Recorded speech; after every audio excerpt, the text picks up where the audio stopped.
Opa, estamos de novo aqui, continuando a minha análise sobre o vídeo do cara na Matrix. Ah, o vídeo anterior ficou muito longo, eu pretendo que nesse vídeo, que é a parte final, eu seja o mais breve possível. Aqui ele vai falar sobre a necessidade do Estado para a moeda, né? Para a existência da moeda. Então, bora lá.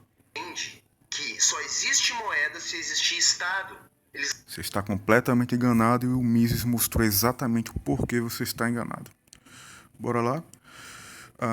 E me explica isso muito bem em vários livros, mas eu vou usar aqui o Ação Humana, um tratado de economia. Se você quer entender como a economia, o que é a economia austríaca, como a economia realmente funciona, o que é a praxeologia, que é a ferramenta de estudo dos austríacos, eu recomendo vocês lerem o Ação Humana, do Ludwig von Mises. Eu vou deixar o link aqui para vocês darem o download no livro, aqui na descrição do vídeo. E vamos aqui falar exatamente sobre a explicação do Mises sobre a moeda, na página 473, a importância epistemológica da teoria da origem da moeda de Karl Menger. Vamos para a parte que interessa aqui, onde Mises explica. Alguns autores tentaram justificar a origem da moeda como resultado de decreto ou convenção, como esse camarada aqui está tentando fazer. A autoridade, o Estado, um pacto entre os cidadãos teria deliberado e conscientemente estabelecido a troca indireta e a moeda. A principal deficiência dessa doutrina não está apenas em imaginar que as pessoas de uma época que desconhecia a troca indireta pudessem conceber um plano para uma nova ordem econômica inteiramente diferente das condições reais de seu tempo, que era o do escambo. Ou seja, eu, para conseguir algo de você, de forma pacífica, é claro, sempre que existia um comércio pacífico entre as pessoas, para conseguir algo de você, eu me dedicava exclusivamente a produzir aquilo, né? Divisão internacional de trabalho, e você se dedicava a produzir exclusivamente outra coisa, e para eu ter algo de você, você ter algo meu, a gente trocava. Só que tinha um problema, nem sempre aquilo que eu queria de você, nem sempre que eu tinha, o que eu queria trocar com você era aquilo que você queria de mim. Então a moeda surgiu daí. O escambo tem esse problema. Por exemplo, eu quero trocar meu leite pelo seu peixe. E você quer, beleza. E você quer o meu peixe. Tá ótimo. Não, eu quero o seu peixe, você quer meu leite. Beleza. Só que vamos supor outra situação. Eu quero trocar o meu leite pelo, pela sua madeira, por exemplo, lenha. Só que você não quer o meu leite, você quer outro produto. Então, os produtos que eram mais aceitos pela maioria das pessoas começaram a ser selecionados e se tornaram meios de troca mais vantajosos. Resolver esse problema aí de nem sempre o que eu quero trocar com você ser exatamente aquilo que você quer de mim. Foi daí que surgiu naturalmente a moeda, em várias sociedades. E algumas era madeira, o ouro, até tinturas mesmo, tecidos, terra, gado, sal, e mais recentemente os metais preciosos, né? Por vários motivos, né? Então aqueles bens que eram mais aceitos pela maioria acabaram sendo selecionados como moeda. Continuando aqui, tão pouco e que pudesse compreender a importância de tal plano. Tão pouco está no fato de que a história não nos fornece qualquer indício em apoio a essas alternativas. Alguns vão comentar, mas é porque alguns reis cunhavam moeda, alguns reinos, beleza, mas eles passaram a monopolizar. As cunhagens privadas já existiam. Um exemplo básico aqui é do Egito Antigo. As pessoas já comercializavam bens usando grãos como moeda, só que o Egito Antigo, né, os faraós começaram a monopolizar as reservas de cereais, né, nos celeiros. Os celeiros foram praticamente os primeiros bancos. Ele passou a monopolizar, né, a emissão de moeda, de certa forma. E nas cidades e estados gregos, a prata já era usada pelos fenícios também, outros povos que comercializavam com os gregos como moeda. O que o Estado fez foi apenas monopolizar a cunhagem de moedas, nesse caso. Então a cunhagem privada, a emissão privada de moeda já existia. O que o Estado fez foi monopolizar. Até pouco tempo atrás, nos Estados Unidos, colonial. Acho que já existia a República Americana. Século XIX já era a República Americana, já existia o sistema Banco Livre, onde as pessoas cunhavam as moedas e tinham bancos privados para armazená-las. Depois é que o Estado monopolizou a cunhagem e a emissão de moedas. Bem depois. Então a cunhagem privada é algo que já existia há muito tempo e existiu durante muito tempo paralelo aos bancos estatais. E continuando, existem razões mais substanciais para rejeitá-las. Se admitirmos que as condições das partes interessadas melhoram quando substituem a troca direta pela troca indireta e subsequentemente dão preferência A usar como meio de troca certos bens que se caracterizam por sua negociabilidade particularmente alta, como eu falei agora há pouco, fica difícil entender por que alguém, ao lidar com a origem da troca indireta, deveria atribuir a um decreto autoritário ou a um pacto explícito entre os cidadãos. O homem que estivesse tendo dificuldade em obter pela troca direta que desejasse adquirir, aumentaria as chances de realizar seu intento nas próximas tentativas de troca se adquirisse um bem de maior negociabilidade, que foi o que deu origem à moeda. Sendo assim, não haveria necessidade de interferência do governo ou de um pacto entre os cidadãos. A feliz ideia de assim proceder poderia ocorrer a um indivíduo mais perspicaz e os menos bem dotados poderiam imitá-lo, ou seja, os negociantes que perceberam a vantagem disso levaram a ideia adiante e os outros, buscando serem bem-sucedidos também, começaram a imitá-los. Certamente é mais plausível admitir que as vantagens imediatas proporcionadas pela troca indireta tivessem sido percebidas pelos interessados do que supor que um gênio tivesse sido capaz de conceber toda uma sociedade empregando moeda nas suas transações e, adotando a hipótese do pacto, tivesse sido capaz de explicar tal concepção a todas as demais pessoas. Bem, essa foi a boa explicação que o Mises deu. Ah, e só um adendo aqui. A explicação do Mises é 100% praxeológica. Eu não vou explicar, me estender muito aqui, uh, porque depois eu vou fazer um vídeo explicando o que é a praxeologia, qual a importância dela, por que ela é a ferramenta correta de se entender a economia, tudo mais. Eu vou fazer um vídeo bem resumido sobre isso, para quem tiver alguma dúvida, claro. E eu estou ciente que muitos rejeitam a praxeologia porque rejeitam a possibilidade de conhecimento a priori, baseado no empiricismo já rejeitado pela epistemologia há muito tempo. Que a escola austríaca se baseia no dualismo metodológico, ao conhecimento a priori ou a posteriori. Mas não vou entrar em muito detalhe sobre isso aqui.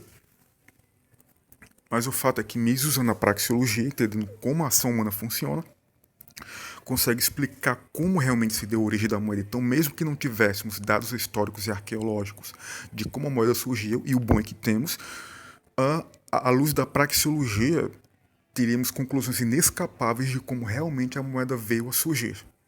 A explicação mais plausível, no caso, já sabendo o que é a ação humana a priori e suas implicações, seria inescapável deduzir como a moeda viria a surgir.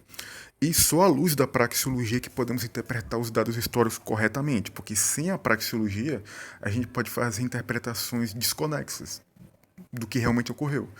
A gente pode pegar dados históricos, mas sim tem uma noção praxeológica, a gente pode interpretar de maneira equivocada, como ele fez quando disse que o capitalismo laissez-faire, no primeiro vídeo que eu fiz, ele falou que o capitalismo laissez-faire evoluiu do mercantilismo. Se ele tivesse um conhecimento praxeológico, ele entenderia que a questão foi totalmente outra. Mas no primeiro vídeo eu explico o que realmente se deu. Mas vamos continuar aqui. Acredito que tem uma máquina de fabricar dinheiro. Não, a gente não acredita que tem uma máquina de fabricar dinheiro. O dinheiro, ele evolui, né? A moeda, ela evolui naturalmente das trocas voluntárias. Aquele bem de maior negociabilidade acaba sendo selecionado como moeda. Mas cedo ou mais tarde, vai ter algum bem que a maioria vai aceitar em comum e ele vai se tornar a moeda. É só ligar que o Estado fabrica dinheiro. Eu vou deixar ele...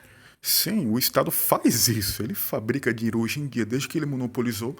Eu vou deixar outro link na descrição que é para baixar o livro, onde Murray Rothbard ele explica exatamente como o Estado monopolizou a moeda. Ele explica que os nomes dessas moedas que existem hoje em dia eram medidas de metais, de prata ou de ouro, e a moeda de papel era apenas um recibo que os bancos privados emitiam para resgatá-las. Aí o Banco Central, criado pelo Estado, começou a monopolizar a emissão de moeda. Depois de um tempo foi abolido o resgate em ouro. E hoje temos uma moeda sem lastro que só é usada porque as pessoas são obrigadas coercitivamente a aceitarem como meio de troca, certo? Só para observar bem aqui. E sem lastro algum. As pessoas não usariam se não fosse pela imposição do Estado. Ele faz justamente para que as pessoas sejam obrigadas a pagar impostos. É um dos meios, né, dele cobrar impostos. Mas continuando. Aqui embaixo o meu vídeo onde eu explico como que é feito o dinheiro. Sim.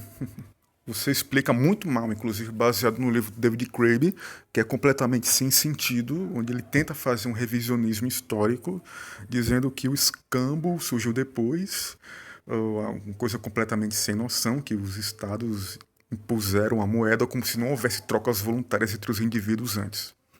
Depois eu acho que vou fazer um videozinho sobre isso. Mas continuando. Para entender de uma vez por todas que sem Estado não há dinheiro.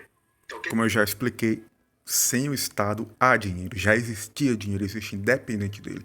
Tanto que vários países que estão passando por um período forte de inflação, as pessoas já estão usando criptomoedas. E eu sei que em alguns vídeos você insinuou que as criptomoedas são apenas uma pirâmide, uma especulação, quando na verdade elas já estão tendo uma cota bastante alta.